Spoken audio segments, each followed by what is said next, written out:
Uno de los cardenales más influyentes de la Iglesia ha publicado un libro y está dando mucho que hablar en toda la Europa católica, no por controversias inventadas ni titulares sensacionalistas, sino por su contenido y la influencia de su autor.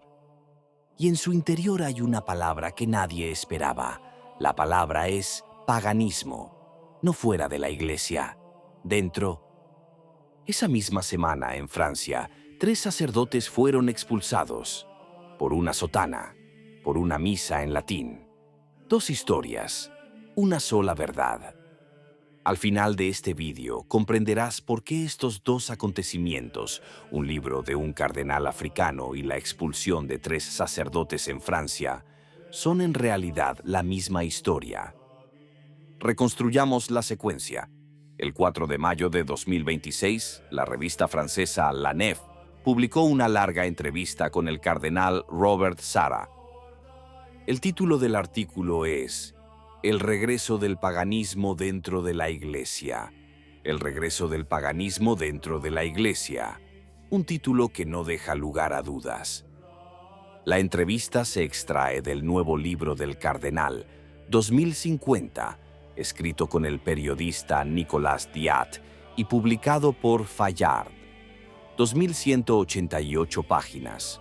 Una visión de la Iglesia en 25 años. Sarah no es un nombre cualquiera. He aquí por qué. Cuando Sarah habla, los tradicionalistas de todo el mundo la escuchan. No porque tenga poder institucional, que perdió al finalizar su mandato, sino porque tiene autoridad moral. Y en el libro 2050, Sarah expresa con tanta claridad ideas que ningún cardenal había expresado antes. Describe lo que él llama paganismo líquido. Un paganismo que se manifiesta no con ídolos, sino con la silenciosa pérdida del sentido de lo sagrado. Los signos que identifica son precisos: la erosión del sentido del pecado, la dificultad para afirmar la verdad revelada, la trivialización de la liturgia, la fascinación por las categorías mundanas.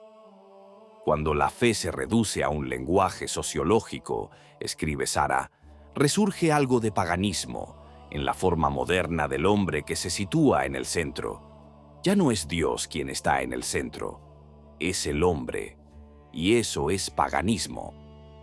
Y entonces Sarah añade algo aún más urgente. Habla de las consagraciones episcopales de la fraternidad sacerdotal de San Pío X, anunciadas para el 1 de julio de 2026 en Ecón.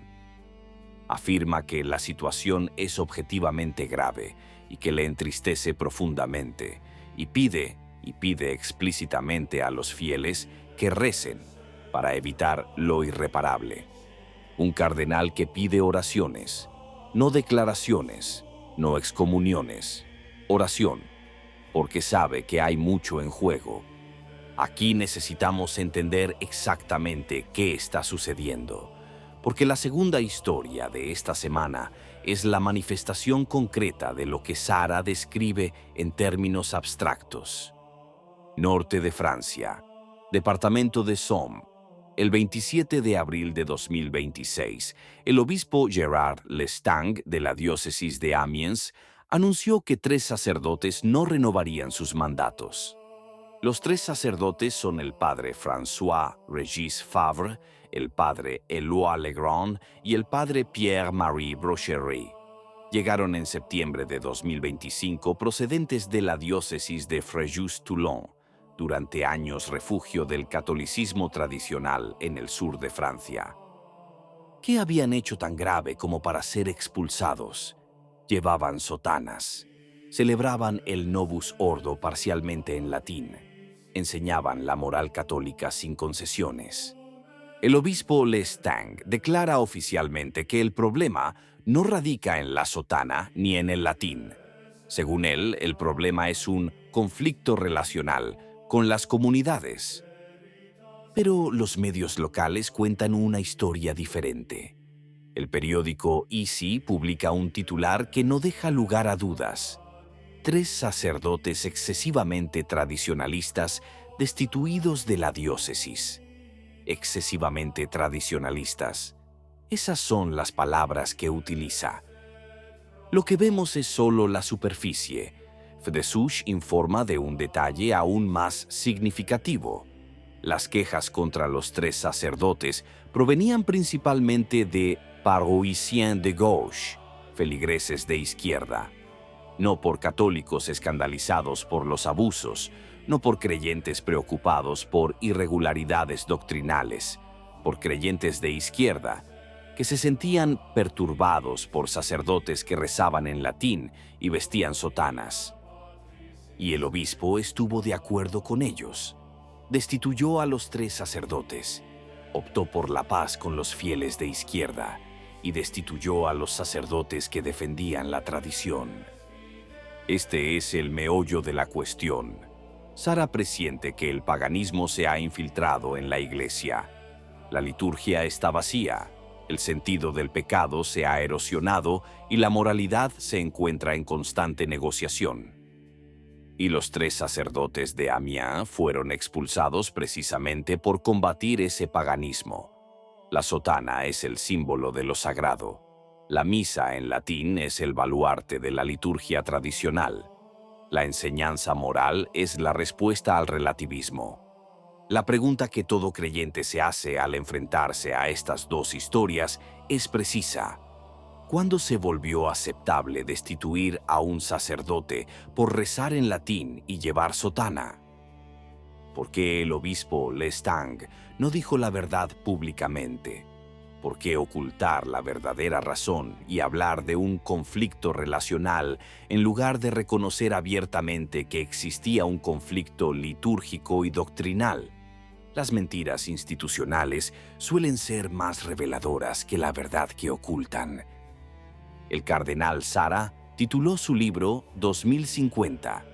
No es casualidad, es la pregunta que nos plantea. ¿Dentro de 25 años seguirá siendo reconocible la Iglesia? ¿Encontrarán los niños que nacen hoy la fe que hemos recibido? Sara no se deja vencer por el pesimismo. Ve señales de esperanza, bautizos de adultos en Europa, el resurgimiento de la adoración eucarística, jóvenes que buscan el silencio, monasterios fervientes, familias numerosas. Y luego añade algo crucial. La fe no se transmite a través de la administración eclesiástica ni de reformas administrativas. Se transmite a través de los testigos, a través de hombres y mujeres dispuestos a pagar un precio por aquello en lo que creen. Los padres Favre, Legrand y Brocherie pagaron ese precio. Fueron destituidos de la diócesis a la que habían venido a servir. Pero aún visten la sotana, aún celebran la misa, aún enseñan moral, y lo harán en Frejus-Toulon, a donde regresarán. Y pide oraciones, no como resignación, como un arma. La misma arma que Atanasio, la misma arma que los 3 sacerdotes de Amiens, que regresarán no como derrotados, sino como testigos. Atanasio fue exiliado 5 veces. La 6ª vez nunca llegó, porque el arrianismo se derrumbó y Atanasio murió en su sede, rodeado de su pueblo. La historia de la Iglesia es la historia de esto. La tradición sufre, resiste y finalmente sobrevive. La tradición no se defiende con el poder institucional, sino con la fidelidad, la oración y el tiempo. Y el tiempo, a lo largo de la historia de la Iglesia, siempre ha dado fe de la tradición. ¿Qué opinas? Si te gustó el video, comenta amén. Que Dios te bendiga.